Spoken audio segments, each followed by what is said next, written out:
welcome to another My Life in Objects. So I'm on a bit of a 80s jag at the moment as a result of me watching a couple of videos to do with metal in the 80s on YouTube, and I decided it was a good opportunity to dig out and properly flick through one magazine that I'm sure I've had on camera before, but I don't think I've gone through in quite so much detail. So this is going to be a long video, so grab a beverage or something to keep you sustained. Nice piece of cake maybe as well, or your favourite biscuits, maybe some, I don't know, chocolate hobnobs, something like that, or a few what are they? I'm trying to think who makes the club biscuits anyway. Yeah, so we'll flick through this. I would have mentioned in a previous video when I've gone, there's 3 of these that were brought out, and as you can see on the cover, they're exclusive to WHSmith in the UK. I don't know if they ever were released overseas outside of the UK. I'm not sure. If anybody watching this video from outside the UK has come across these, let me know. Let me know in the comments section, because I'd be really curious to know if these got somehow got a worldwide release. You'll notice this has a repeating format, and I'll sort of explain that as we go through. So yeah, 3 of these. There's a 1970s one I have, this one 80s and 1990s. I bought all of these when they came out. Probably should have bought 2 copies, shouldn't I, and kept one really nice. But anyway, you can see this is fairly well loved, and we're going to take a nice flip through and have a look at this. And for me, it's going to bring back lots of memories. I did a cursory flip through, did the sort of smile to my face check, and yeah, this definitely brought a big smile to my face. So I stopped at that point and decided, yeah, I need to shoot a video. So yeah, the basic repeating layout is they normally feature some sort of band of that era here. So they're starting off with Iron Maiden, not surprisingly. 1980 was when they released their first album. And they'll also do this, every home should have one side bit here, pop out, whatever you want to call it. I'm trying to remember the right term for it. So here they're featuring, the debut album. And then they might do like a genre specific thing. So here they're looking a bit deeper into Woobum generally, 20 hottest bands. Oh yeah, I'm going through this too fast. Let's just have a look at these. Okay, Angel Witch, Def Leppard Girl, Diamond, yeah. I think between myself and my 2 brothers, we had most of these bands covered in terms of albums. There's a few here that I've noticed, so it's probably easier to pick out albums by bands that we never owned. So I didn't own anything by Fist. What's that? Name, Rank and Serial Number. I remember them getting played on the Friday Rock Show. Don't think I owned anything by Mithra in terms of individual albums. Now both Fist and Mithra probably cropped up on some Woobum compilation at some point. Praying Mantis, I think I've got one of their singles. Raven, Samson, Saxon had albums by all of those. My youngest brother was a big Saxon fan. Rocks, I don't think I've listened to anything by them. Oh yes, of course, Tigers of Pantang, that was a big, my little brother was big into them. Silverwing, I think one of their tracks did crop up on that Woobum compilation that Lars Ulrich had a hand in putting together, from what I remember. Sledgehammer, oh yeah, crikey. So here, over time, I think the only ones where I either, at some point I've listened to an album or owned it, or I had one of my brothers owned it. So I think the only ones here probably Silverwing and Sledgehammer. Again, both of those I became aware of them through the Friday Rock Show, and then them cropping up on the Woobum compilations. Everything else, Wrathchild. were very amusing. Yeah, both myself and my middle brother got into them when they appeared on, what was it called? There was this series of ones that was really cool in the 80s called Live from London. And it just featured pretty much random bands, whoever they managed to film, and it could be at the Marquee Club, some other venue in London that they were filming at. And I remember seeing that band, so Wrathchild, on there. We videotaped it at the time, and it was quite pretty random actually. I'm trying to even remember. Rock Goddess was on there one week, and I think UFO were on. Yeah. I'm sure all of those crop up on YouTube if you search for Live from London, and start off with Wrathchild, you'll probably go down the Live from London rabbit hole. There was also quite an amusing one where they, the Canadian heavy metal guy Thor, who used to blow up hot water bottles on stage and do all sorts of sort of strongman shenanigans alongside singing about Thunder on the Tundra. And I think that one there was hardly anybody in the audience. It's pretty amusing. It's probably like some weekday gig that no one went to. Anyway, I digress. So the other thing you get this, I'm trying to remember whether it was Metal Hammer or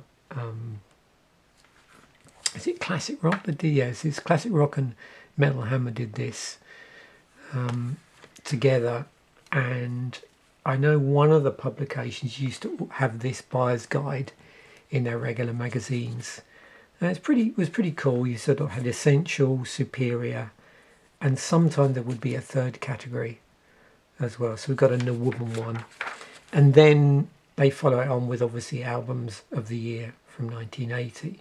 So what they've done is they've picked 20 albums from each year, so 200 in total, and you can see this one's got tick marks on it.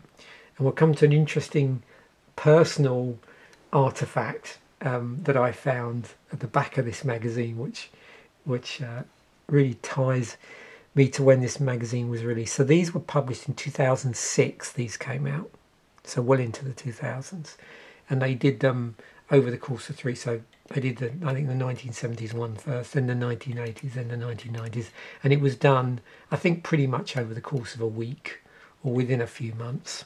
It was done pretty quick. And so I've got a little piece of paper from around that time, which illustrates my CD buying strategies, shenanigans that were going on. So you can see there's a whole load of things ticked off. So anything that's ticked off here, I either already owned on CD or was going to get. So of course all of these, and some of these I owned when they originally came out as well on vinyl, or we had in the house. Things like Heaven and Hell, Black Sabbath, probably a number of these I had on cassette as well already. I think this 1980 was a year when I ended up like double or triple buying a lot of stuff. Back in Black, Heaven and Hell, Sabbath, Fresh Fruit for Rotting Vegetables, Making Moves, Babe Lestrange, Iron Maiden, Departure by Journey, British Steel by Judas Priest, Kate Bush, Never Forever, Motorhead, Ace of Spades, Michael Schenker Group, first album, I think that is, Ozzy Osbourne, Blizzard of Oz. Some of these they've got the alternative covers on them, so that had a different cover on it.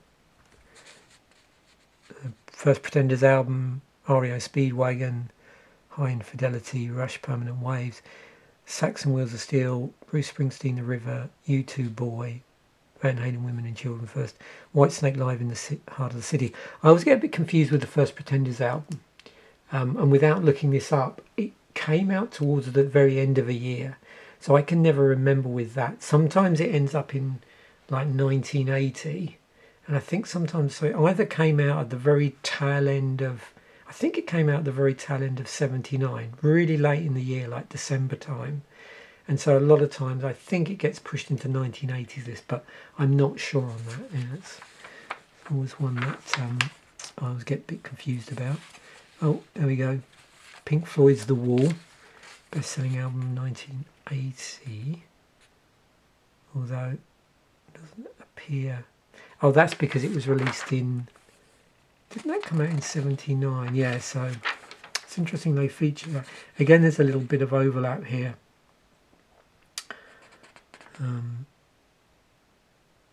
Yeah. And then it flows into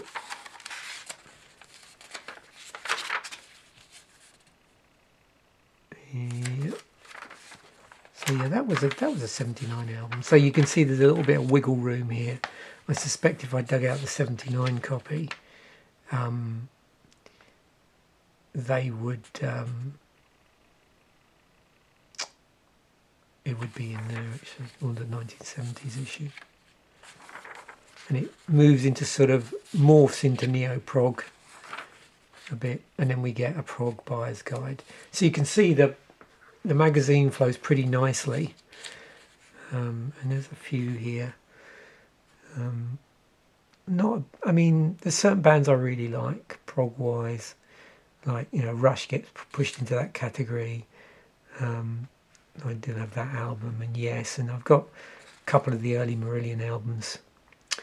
Never really got into Asia that much. First job I had, so I started working 81. So this is going to be very nostalgic for me doing this. So yeah, I started working 81. And then some of that came out 82. About a year after that, I started working in immunology. From working in a microbiology, like an antimicrobial prep lab for the production line, I moved from there to working in technical production in immunology, and we did loads of really interesting stuff. Like we used to like isolate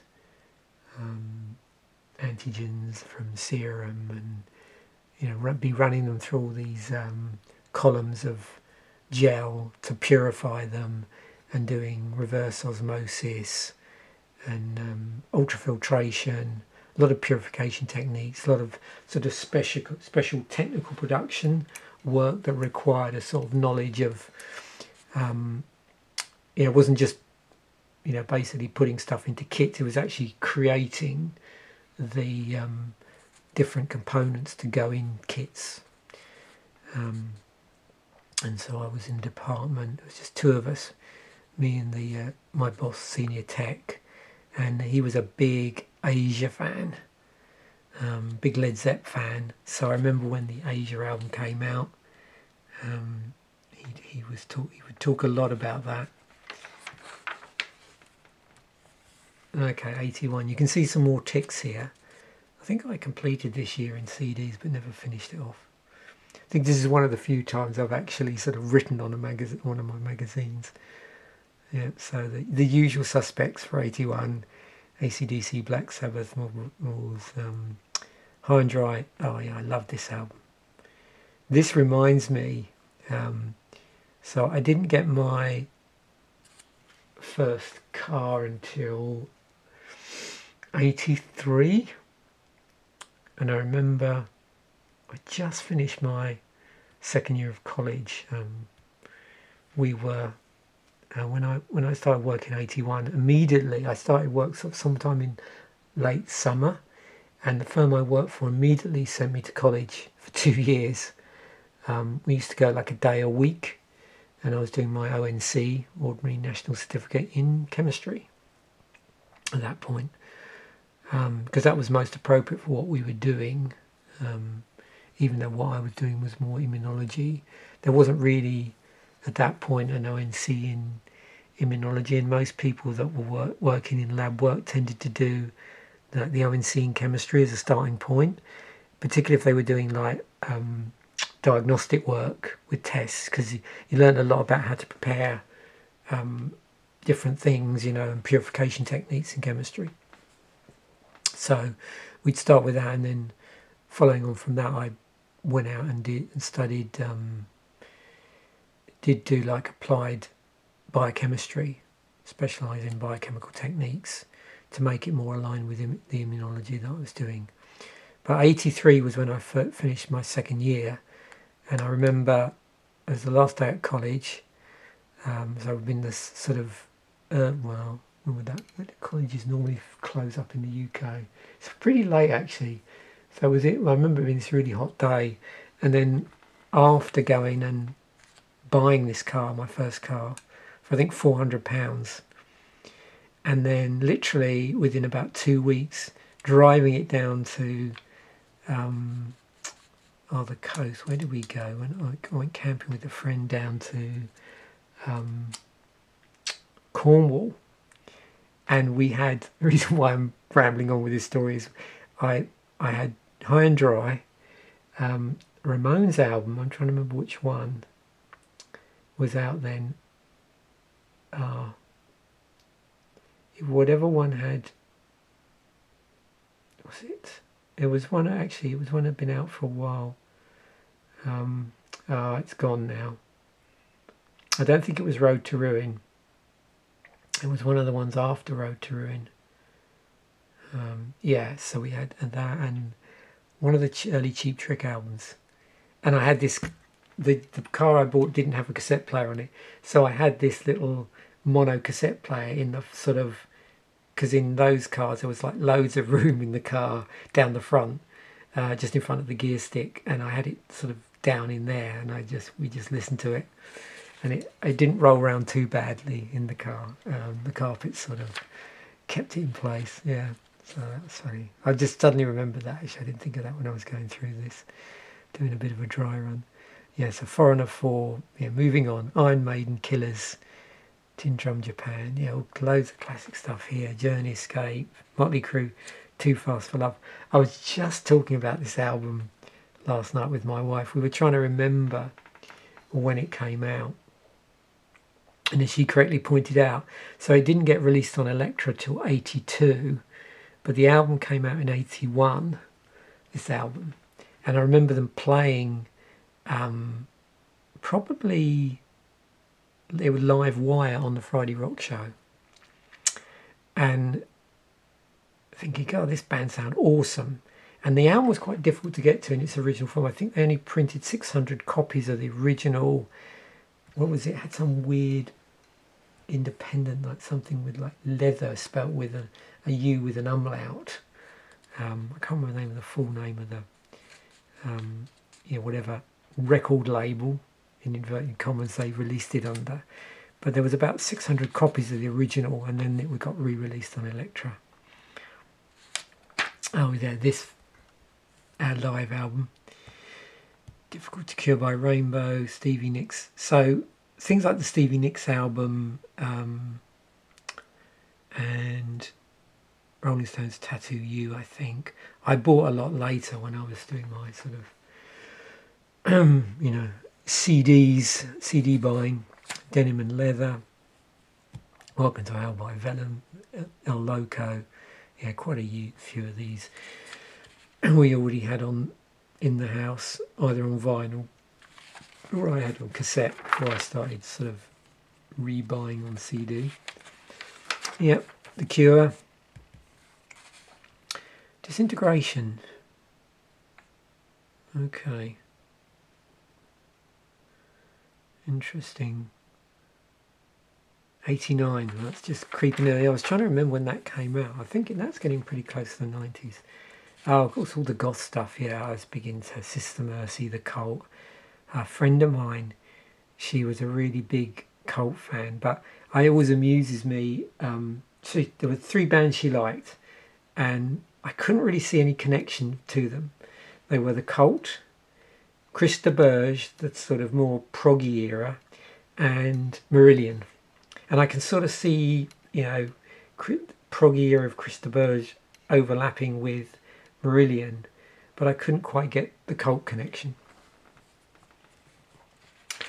Yeah, my friend was this really statuesque blonde goth, and she had like back-combed, very impressive back-combed or crimped blonde hair. Yeah, so, but yeah, I remember her persuading me to get into the cult. We went down to see them in Brighton, actually, around the time of She Sells Sanctuary.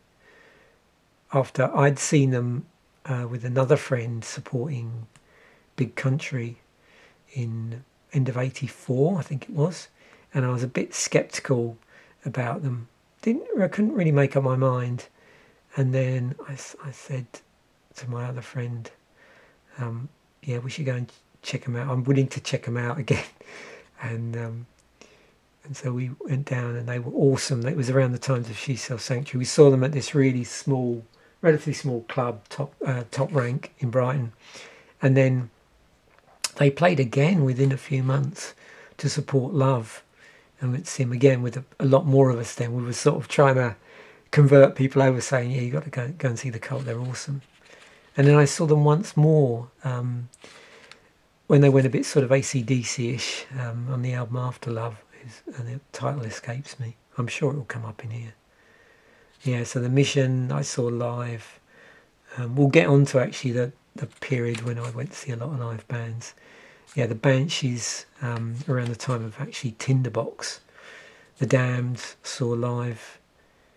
Flesh for Lulu, I think, were featured on that Live from London series I was talking about. But I did buy one of their albums on cassette. Got Off the Bone, yeah. I have that. I saw The Cure as well. Yeah, 80s, 84 to 87, or yeah, end of 84 to 87 was a big gig going period for me. And it was particularly like indie rock bands I'd got into at that point. I was sort of moving away from metal, although I was still keeping, buying all the major albums that came out, and the transition into thrash and all that sort of stuff. Still buying albums, but it's definitely I broadened my horizons. Previous to 84, end of 84, the last time I'd been to gigs were 3 around 81 through to 82, I think, which was Judas Priest, Motorhead, and Hawkwind, I think, all at the Crawley Leisure Centre. So anyway, 82 now. This is going to be a long video, by the way. I'm going to have to make sure I don't run out of room on the card. Okay, so we're good. Try and pick it up a bit. So many stories. Oh, God.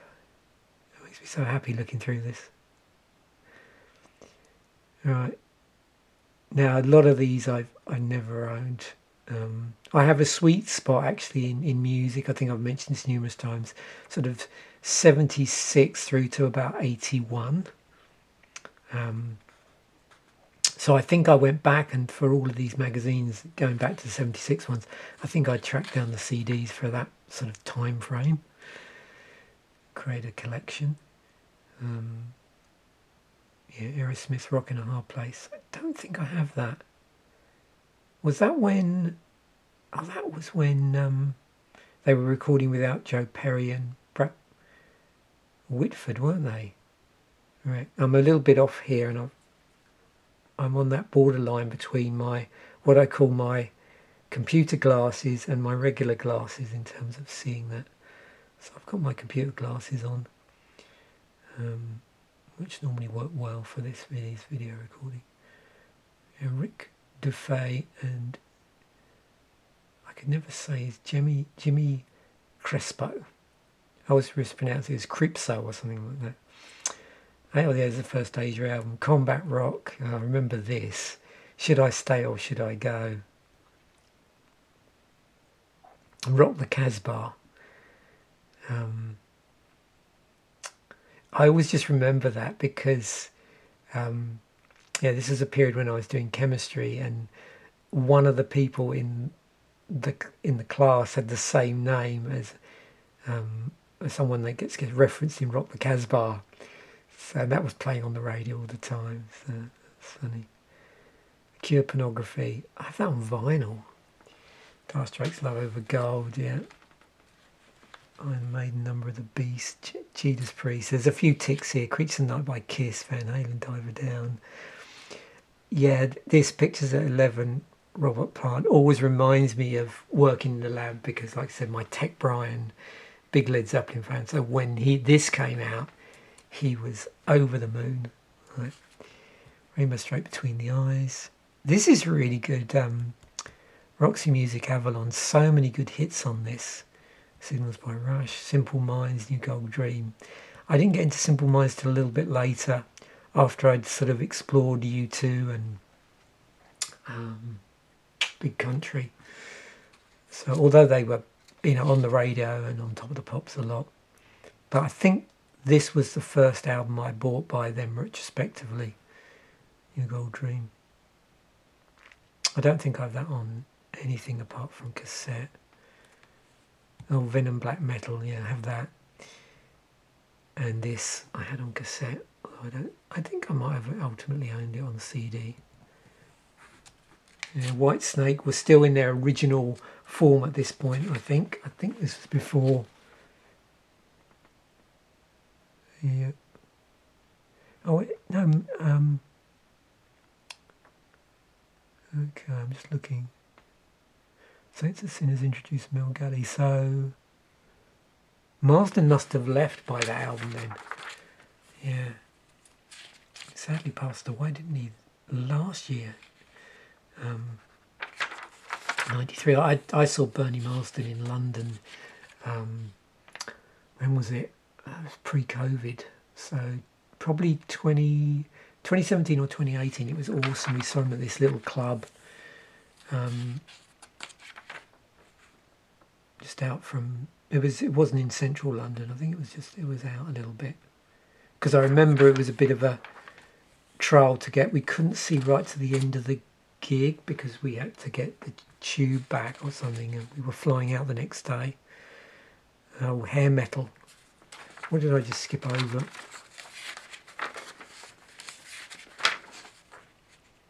Okay, yeah, it is. I was trying to... I couldn't work out when, so it is just again a broad look at hair metal. Yeah. So in some ways, this is what triggered this yesterday. I was watching a number of different videos talking about glam metal, particularly sort of riffs from that period. Okay, so I was thinking about this, and probably there's two of my favourite bands from this period, and there's this sort of crossover. Like what is hair metal, what is glam metal, and what is like sleaze metal. And for whatever reason, you can read into this whatever you like. I tend to like the bands that I associated with a little bit more sleazy and a little bit more of that sort of reckless lifestyle. Don't know why. I was trying to think, was I still drinking at the time? Probably, yeah, I think I was. So bands like Hanoi Rocks and Faster Pussycat were my sort of go-to. We did have a copy of this in the house. I didn't own this, but I really liked the album. My middle brother really liked LA Guns. I bought this a lot later, 87. I got into Faster Pussycat actually as a result of watching that... I can't remember the first name now. Is it Spheris? I can't remember her first name. Decline of Western Civilization. I think it's the second one, isn't it? Which is all about... Is it the LA metal scene? It's been a while since I've watched that. I always remember about, the classic of the guy from Wasp. What's his Chris Holmes being absolutely out of his face in the swimming pool. Yeah, that image always sticks with you. 83. Yeah, so Big Country Crossing. It always surprises me that this came out in 83. And I got into them in 84. The senior tech I was working with, the around sort of 83, 84, the department moved to I think it was Reading, and I didn't go. I was sort of half invited. They sort of, what had happened was so all the senior techs got offered a position and help with moving. Anybody else below that was offered a position, but no help with the move or anything. So you had to make the decision by yourself. So a lot of people didn't end up going, actually, even some of the senior techs just wasn't worth their while. So in that period, what ended up happening is we had to train up some people to sort of fill the hole in all the people that had decided not to go. So, which was there's a few. So, yeah, and I always remember post the move, I was sort of kept in touch with everybody, and being recommended to check out Big Country and U2 because I might quite like them because they were quite heavily guitar based. So, this was really big at the time, wasn't it? Let's Dance by David Bowie. Had Pyromania. Remember seeing the video to Holy Diver. Remember buying this a little bit later. This I bought when it came out. This, of course, this Robert Plant album came out. Stevie Ray Vaughan was getting really big around this time, and my middle brother was big into him. I didn't really get too much into that. And we had this album in the house. It got just played to death. And then I remember, basically the first Big Country U2 stuff I bought was this, but not until 84. And a later Big Country album, I sort of retrospectively bought The Crossing, but I bought Steel Town pretty much when it came out. So now we're into an interesting period because, of course, we've got Metallica coming through, so article on them, Master of Puppets, thrash metal, it's getting in. So I've probably got all of these, I think, over a period of time. This stuff here, Anthrax, pretty much bought it when it came out. Later stuff I've acquired because they're classic albums. So Seven Churches, Darkness Descends, Bonded by Blood. I think I have this. And I'm not too sure about some of the Sepultura stuff. Later stuff around Arise onwards, but so here we go into 84 now. So there's Dreamtime. I mentioned that earlier. So end of 84 was when I started going live gigs again. What do we got here? Martin Line, Ocean Rain. I had this album and this and this and this pretty much when they came out. This is a cool album. If you've never listened to this album by The Replacements, check it out. There's a really good cover on there as well. I'm just trying to remember what it is. I can't remember now. Oh, that's it. The cover of Black. They do a cover of Black Diamond, which is pretty cool. Oh yeah, I remember this and this. So some classics. I hadn't quite got into Rat at that point. That came a little later. Of course, 84, into 85, Live Aid was really big. So there's a little feature on that. Then we get into this, which is interesting. So, new wave into post-punk. This, if you've never listened to this album, check it out. It's a really cool album. It's the last album that they did. Skids did carry on without Stuart Adamson, when obviously he went and formed Big Country. So this just gets in 1980, and I used to play this to death. I used to meet a friend of mine that I used to work with at a pub in where was it now? It was the Three Crowns. I'm trying to remember where it was. There's a little village outside of Forest Row it was at, and I just can't remember what the name of it off the top of my head. But we used to meet up on a Friday night. I used to walk there. It's about a good half an hour, maybe more walk.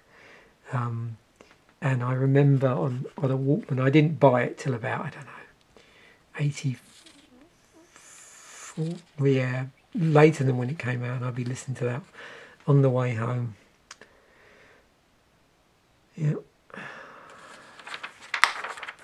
Oh, Diamond Dave, Van Halen, and then we get into albums from 85. So, so many I remember hearing, buying at the time as I was sort of moving, exploring outside of my sort of hard rock metal comfort zone. So, still a hard rock artist, but I had a friend who was really big into this album. who I'd occasionally go to gigs with. Yeah, Different Light. Didn't have that. Bought that, as I said, that. Oh, well. Yeah. I think I had that on cassette. I remember getting this at the time. Yeah, Jesus and Mary Chain were getting really big coverage in the UK at the time. They were being touted as the next Sex Pistols or something bizarre. It was really strange. Invasion of Your Privacy. Yeah, I got that when it came out. I was really could have kicked myself now. I mentioned I started going to gigs 84 into 85. And I think, pretty sure there was an opportunity to see them in Brighton and I didn't go. I don't know why. Probably I just didn't have enough money. I had to sort of ration myself to, I think, maximum 2 gigs a month. Because by the time I'd driven down there, petrol money, bought a drink, paid for parking, which is stupidly, or even back then, it's stupidly expensive in Brighton parking, but even back then it's pretty expensive. I had to ration myself. And there's several bands I never got to see. I really wanted to go and see Katrina and the Waves. Didn't go and see them. The Smiths. There's somebody else as well I missed out on seeing. Oh, yeah, bit about, because this was when there was the Mark II reunion in the 80s. So I didn't really go down too much of a blues rock rabbit hole in the 80s. My middle brother, he was buying a bit Stevie Ray Vaughan. Yeah, we had a Eliminator in the house, and I remember a friend of mine that I used to jam with was a big blues fan, and he had this album, so I used to listen to that when we were driving backwards and forwards to rehearsals, or probably jamming sessions. Yep, Spinal Tap came out in the 80s. And then we got rock soundtracks, big thing. I had this. This had the cover of Inagada da Vida done by Slayer on it. That's what I remember. And there was the Bangles did a really good rocked up version of Hazy Shade of Winter, which was on that album as well. That's why I bought it. Pretty in Pink. Lots of really cool, like Brit rock, as they're calling it here, although Brit rock wasn't a thing at that point really. I suppose more sort of indie, UK indie. Yeah, I remember it because of the Psychedelic Furs cover. There was a band I wasn't in, but I sort of knew the band members, and they used to do a really good cover of Pretty in Pink, actually. Oh, yeah, Bon Jovi, of course. How can you have any 80s retrospective without Bon Jovi? Funk rock, Faith No More. I think I got into them around the previous album. Was it Introduce Yourself? And I think I have the first album on vinyl. Is it Introduce Yourself? Yeah, I'm trying to remember now. I always get confused about the first 2 albums. So this was the 3rd album. And this was the first one with Mike Patton on it. Yeah, second UK album, but there were 2 albums before it. So when that came out, 89. Now we might see some other Faith No More stuff in here. I hadn't really listened to Bad Brains at that point. Red Hot Chili Peppers, didn't get into them until around the time of Blood Sugar Sex Magic. I think I've got the order right there. I think someone owned a copy in the house of Vivid by Living Colour, but I didn't listen to it that much. Oh, 86, here we go. Yeah, still gigging on there. Big Country of the Seer. So that was their 3rd album by then. Still Town and come out between then. Peter Gabriel, so one of my brothers owned that. He just got played to death till I was just sick of it. I can't listen to it now. It's just one of those things. Yeah, I remember getting this when it came out, and this, and there's Poison, Eat Them Smile, Rain in Blood, The Queen is Dead. Not that wasn't until later, and then 5150. Someone had a copy of that in the house. Wow. Oh, here we go. Yeah, this was featured in all the ZZ Top videos, wasn't it? The car. This is quite interesting. I'd not spotted this until I just went through this quickly before doing this video. And it's got all the sort of bands that almost made it that step up to stadium but didn't quite. So bands like Cutting Crew, Diamond Head, Dogs D'Amour, FM Gun, Little Angels, Choir Boys, Tattooed Love Boys, Tiger Tails, Wolfsbane. I was looking at this to try and work out who had actually seen live. Seen the Choir Boys live, and Dogs D'Amour, but a lot later in their career. They were supporting Alice Cooper, I think, on some gig down in Brighton in the 2000s, this big 5-band thing. I think it was called Monsters of Rock on tour. Terraplane became I did another band, didn't they? Thunder. Yeah, so I've seen Thunder a couple of times now. And again, supporting quite, this is quite late on. The Choir Boys, I saw them fairly early on before they were big. And Tiger Tails, I'm pretty sure I saw them supporting UFO in 86, 87. When was I doing my resits? 83. Might have been 85, might have been 86. Not sure now. Went down with a couple of friends to see UFO. That would have been around the time when they had Atomic Tommy in UFO. So that was Misdemeanor, I think. So around the time of Misdemeanor by UFO, I saw them on tour. Or was it? Hang on, am I getting muddled up here? Maybe it was Shy. Maybe it wasn't Tiger Tails. Maybe it was Shy. Yeah. Anyway, it was one of those like UK bands. Had a bit of a sort of glam tinge to them. Wolfsbane, of course, had Blaze Bayley in them, who went on to, take over from Bruce. I knew I was going to say as well. Bruce from Iron Maiden when he was out of the band for a while. Of course, I was really smiled for me to see Grubo in here. So Ned's Atomic Dustbin, I have that album, and the Zodiac Mind Warp album. I like how they've listed all of these. I did have a Pop Will Eat Itself album on cassette, but indie alternative. You can see the Smiths, Dinosaur Jr., Stone Roses.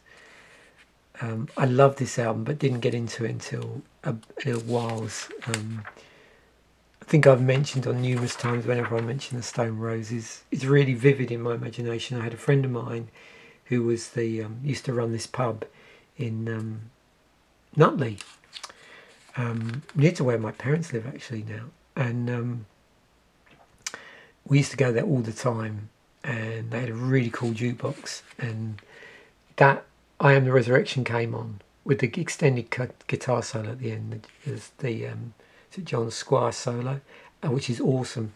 And it's like, who's this? And then I went up, it's Stone Roses. So next day I went and bought the album. Yeah, of course, these fellas.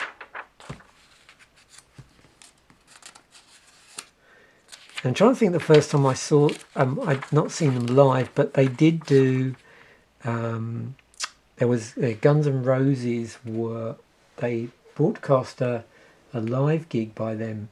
I don't know if it was at the Marquee or not, or whether it's somewhere in the States. Another really good one to track down on YouTube is a really good Hanoi Rocks live gig would be at the Marquee, I think.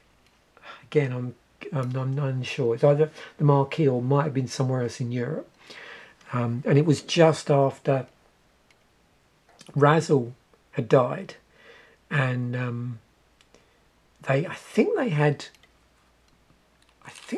wasn't Topper Hedden from the Clash filling in? It's somebody like that at that point. Filled in for them live. Here we go, 87. Oh yeah, loads of albums from this period. Most of these I probably owned on cassette. Yeah, Permanent Vacation, Among the Living, Electric was the album I couldn't think of. Hysteria, that's it, Introduce Yourself. So that was the second album. The first album, which wasn't available in the UK, I'm not sure I got it. I've actually got the first album. Yeah, the first album I've got on vinyl. Fleetwood Mac didn't have that. Had that. Wow. I'd sort of lost interest a bit with Motley Crue at that point. I had the first, I think, 2 albums. Oh, this album, 1987. That's when he radically changed the lineup of Whitesnake. And this, The Joshua Tree, 82. And my favourite, actually, 2 albums, the previous one, I really like Unforgettable Fire. Just because it reminds me of so many cool outings with friends. Yeah, oh, there we go. Whitesnake 87. So yeah, when he hair metaled everything up. Of course, we got Shred as well, which they were playing a lot on the Friday Rock Show around 87. So I remember hearing tracks from Joe Satriani. Also, one of my friends came back from overseas. He was working abroad a lot of the time in Europe. And I remember him having this album and saying, oh, you got to listen to this guy. So yeah, I've listened to a couple of his tracks, but not the whole album. And yeah, so Mind's Eye by Vinnie Moore. Impiliteri, one of the guys had 2 bands, and I'm trying to remember which one it was, where there was more of a like a metal band with vocals, and then one which was instrumental, but I can't remember who it was at the time. Of course, guy from Racer X went on to form Mr. Big. Guys from them. Cacophony, that's got Marty Friedman in it. Oops. Along with Jason Becker. Yeah, so... Oh, Tony McAlpine. He's awesome. Good pianist as well. Yeah, I think that was his original instrument. And of course, yeah, Striper. We get into 88. That's when Seventh Son of a Seventh Son came out. Bon Jovi. I bought that when it came out. So yeah, I would have been on a bit of a, well, whatever you want to call this period. So, the point at which a lot of the early thrash bands were experimenting with different sounds. So I bought these 2 albums when they came out. A friend of mine was big into this band at the time, but I didn't really latch onto them till a little bit later. I was a little bit late to the party with like the alt metal stuff, I think. But yeah, we had a copy of this in the house, probably multiple copies. Yeah, still big into Slayer at this point. Oh, there's U2. So yeah, there's quite and you get this extended panel here you've seen before, where not are they simply recommending doing every home should have one, but they've got 5 like they did with the other one for whatever it was, Grebo, or whatever name they were giving that phenomenon in the UK. There are all these really interesting musical phenomena around the same time as the Stone Roses, like Manchester, Grebo, baggy was another term that was bandied around. All these sort of UK indie bands that had slightly different styles. I always found the band there that did Godfather, whose name's on the tip of my tongue, of course, and I can't remember it. They had 2 bass players. Yeah, Ned's Atomic Dustbin had 2 bass players. Oh yeah, these are... So, Joshua Tree, The Crossing, yeah.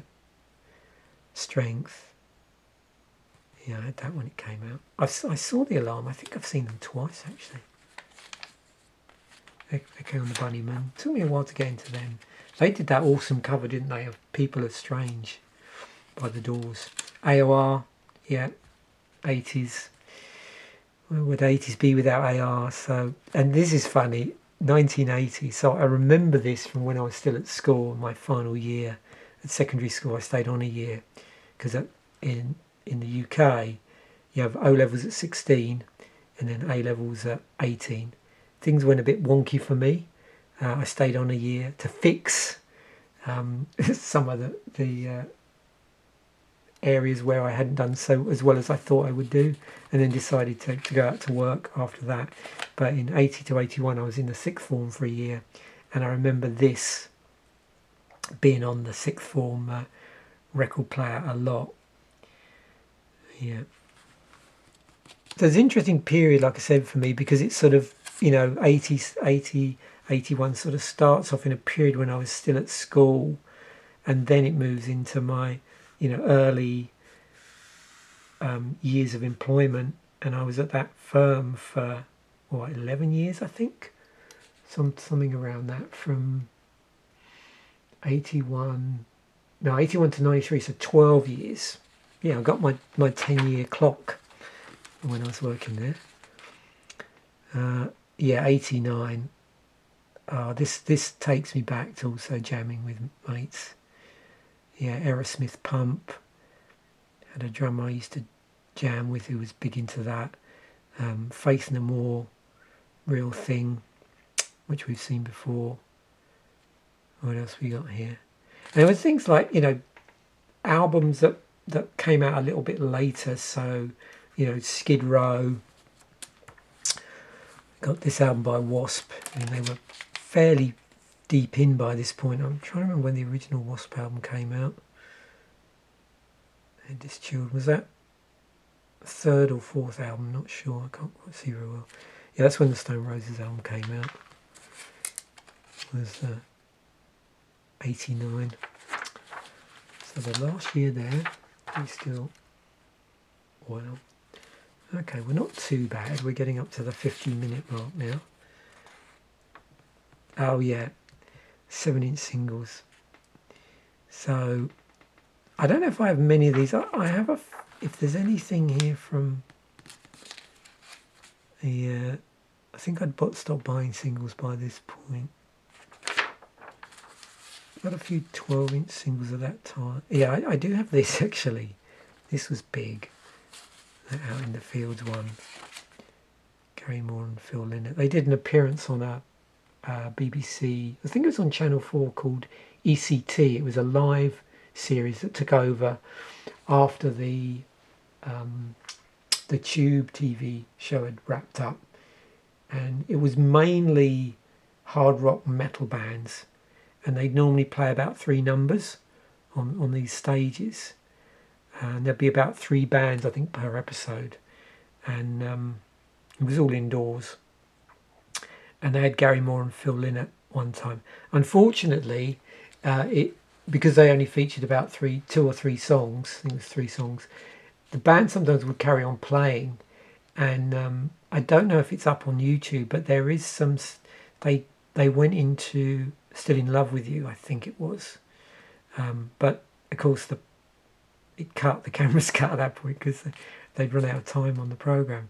But they're probably, you can go and watch that on YouTube. It's pretty cool to hear the 2 of them play that live. I have a few Iron Maiden singles, but not that one. It's funny it made me smile when I saw the Demi Moore advert, because obviously this came out 2006, so there's sort of period adverts as well in here. And I noticed that Stormblast isn't on here, which is interesting. And then they just do this lead into the 90s. So, if you want me to do a flick through of the 90s one, I'd like to do that. 70s one I could do, but I can't really, I've got so many stories I can relate to, because I wasn't really buying music that much back in the 70s, and I'd probably end up with a load of stories about Queen. So this is the thing I was talking about. This really made me smile. So I don't know if anybody, I know there's a percentage of my viewers who were alive in the 80s, But the period I'm going to be talking about, although these are 80s albums, is in the 2006, which is when this came out. So this came out, and at the time, what had happened, if anybody, like I say, remembers from, because there's a lot more on my people on my channel that would have been live who watched this channel. I think it would have been alive in the mid 2000s, I think. And what was happening then is, of course, we had file sharing. So a lot of people were offloading their CDs or going onto Amazon, the early days of Amazon here, and setting up like reseller accounts and selling them online. So I remember there was this person who was in the States, and they were offloading tons of CDs. So what I used to do is I used to go through the listings and find anything that was below £5. And then I was doing this thing where like 2 CDs for £10, which back then was really good. Because CDs new were, I think, about, even then were about £12-15, I think. So I used to basically see how many I could get for £10. I'd order them, wait for them to arrive, and then I'd order the next ones. So the asterisk ones are all the ones that are over £10, where I know I'm just going to be able to buy one if I want to buy that one. So everything else that's not asterisk, it's all below £5. So yeah, it's made me smile when I saw this. So this was a list I put together from 2006 using this, and me trying to work out how to get the best bangs for my pound at that point, because I was living in the UK. And yeah, there were a lot of I mean, this was just for the 81, 80. There were other albums I was after, which were a lot cheaper than this. You can see some of these are getting into the, £3 territory here. So if I could track down some of those, it was great, because that would mean buying, maybe stretching to 3 CDs for that. And I think even the delivery from the States was like £1.50, because they were being sent by letter mail, because they were CDs, which you can send by regular letter mail, and they were just in this sort of protective thin cardboard casing. It wasn't the Amazon one, and I didn't care, because it didn't really matter to me as long as the CD wasn't damaged, because I was ditching the jewel cases and just keeping all the inserts and everything, and then putting them into like a sort of aluminium flight case type thing, which I used for storing all my CDs at the time. So yeah, it was pretty cool. So I didn't care the state of the CD really. I mean, obviously some of them were coming in, what do they call those things, where it's like an all card case, but most of them were in the old fashioned, plastic jewel cases. So there we have it. Hopefully you enjoyed that flick through. I certainly enjoyed making this video. Like I said, I do have the 1970 issue and the 1990. I'd be more interested in doing a flip through of 1990s if that's something someone wants me to do. It's assuming people enjoy this sort of thing. But I know someone in the comment section had asked me to do a flip through of another music magazine at some point. So there you go. So thanks once again for watching. Bye for now, and I will catch you in a future video.